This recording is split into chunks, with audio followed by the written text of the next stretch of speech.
అభివృద్ధి చేసేవారికి మాత్రమే సంక్షేమం గురించి మాట్లాడే హక్కు ఉందన్నారు సీఎం చంద్రబాబు.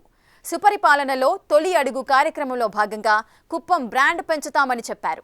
అదేవిధంగా సీఎం చంద్రబాబు చేపట్టిన పేదల సేవలో కార్యక్రమం నిరుపేదల జీవితాల్లో వెలుగులు నింపుతోంది. మరోవైపు అమరావతిని అడ్వాన్స్డ్ టెక్నాలజీ కేంద్రంగా మార్చేందుకు ఏపీ ప్రభుత్వం ఫోకస్ చేసింది. క్వాంటమ్ కంప్యూటింగ్ను అందిపుచ్చుకోవాలని సీఎం చంద్రబాబు పిలుపునిచ్చారు. ఈ టెక్నాలజీ అందుబాటులోకి వస్తే ఏపీలో లక్షల మందికి ఉద్యోగాలొస్తాయన్నారు.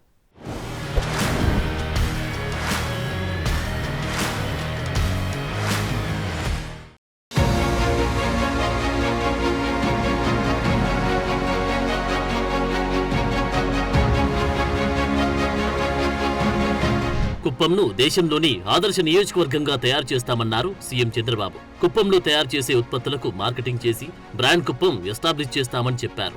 సుపరిపాలనలో తొలి అడుగు కార్యక్రమంలో భాగంగా ఇటీవల కుప్పంలో పర్యటించిన సీఎం స్వర్ణకుప్పం ప్రాజెక్టులో భాగంగా వివిధ అభివృద్ధి పనులు, సంక్షేమ కార్యక్రమాలకు చంద్రబాబు శంకుస్థాపనలు, ప్రారంభోత్సవాలు చేశారు. అభివృద్ధిలో భాగంగా 850 కోట్లతో కుప్పంలో ఎయిర్పోర్ట్ నిర్మిస్తామని చెప్పారు. కుప్పంలో ప్రతి ఇంటిపై సోలార్ ప్యానెల్ ఉండాలన్నారు. రాబోయే రోజుల్లో కుప్పంలో బ్రహ్మాండమైన అభివృద్ధి జరగబోతుందన్నారు. కుప్పం రూపురేఖలు మార్చేందుకు అద్భుతమైన ప్రణాళిక తయారు చేశామని సీఎం చంద్రబాబు ప్రకటించారు. స్వాతంత్రం వచ్చిన తర్వాత ఏ ప్రాజెక్టుకి 3,890 కోట్ల రూపాయలు ఒకే విడత కింద ఖర్చు పెట్టిన సందర్భమే లేదు. అది చేశానంటే అక్కడ ప్రజానీకం కూడా ఇబ్బంది పడకూడదు. నా కుప్పానికి నీళ్లు రావాలి, స్వర్ణ కుప్పం కావాలి. ఈ ఏడాదిలోనే కుప్పంలో హాంద్రినీవా నీళ్లు పారిస్తామన్నారు సీఎం. నియోజకవర్గంలో చివరి ఆయకట్టు వరకు నీళ్లు తీసుకువస్తామని ప్రజలకు ఆయన భరోసా ఇచ్చారు. అభివృద్ధి చేసే వారికి మాత్రమే సంక్షేమం గురించి మాట్లాడే హక్కు ఉంటుందన్నారు సీఎం. కుప్పానికి నీరు రావాలంటే దగ్గర 550 కిలోమీటర్లు అనేక పంపులు పెట్టాం, వెడల్పు చేశాం. ఈ సంవత్సరమే 3,890 కోట్ల రూపాయలు ఖర్చు పెట్టి చివరి కుప్పానికి నీళ్లు తీసుకొస్తున్నాం.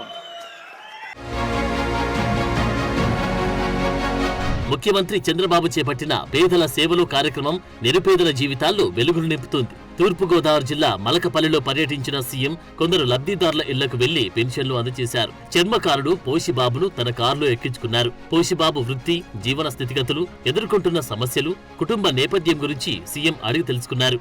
ఆయన ఇంటికి వెళ్లి కుటుంబ సభ్యులతో కాసేపు ముచ్చటించారు. పోషిబాబుకు చర్మకార్ పెన్షన్ అందించారు. కలెక్టర్ దత్తత తీసుకోవడం, ఇల్లు కట్టిస్తానని చెప్పడం, షాపు పెట్టిస్తాను అనడం, ఇక ఓ జనరల్ స్టోర్ కు వెళ్లి కొండా వెంకటేశ్వరరావు అతని కుటుంబ సభ్యులతో సీఎం మాట్లాడారు. ప్రజావేదిక సభలో పాల్గొని ప్రజలను ఉద్దేశించి మాట్లాడారు.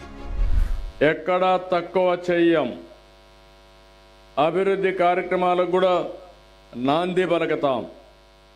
అభివృద్ధి లేకపోతే ఆదాయం పెరగదు, సంపద రాదు.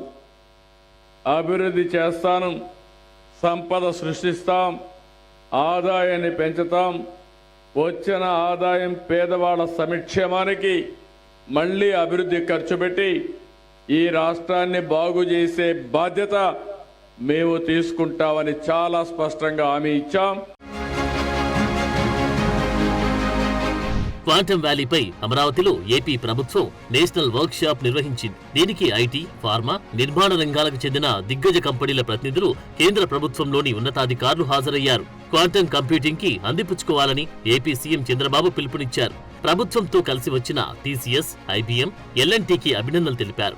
ఈ 3 సంస్థల సహకారంతో అమరావతిలో క్వాంటమ్ పార్క్ ఏర్పాటు చేస్తున్నట్టు తెలిపారు. రాజధాని అమరావతికి అనేక ఐటీ సంస్థలు వస్తున్నాయన్నారు చంద్రబాబు. అడ్వాన్స్డ్ టెక్నాలజీ కేంద్రంగా అమరావతిని మారుస్తామన్నారు.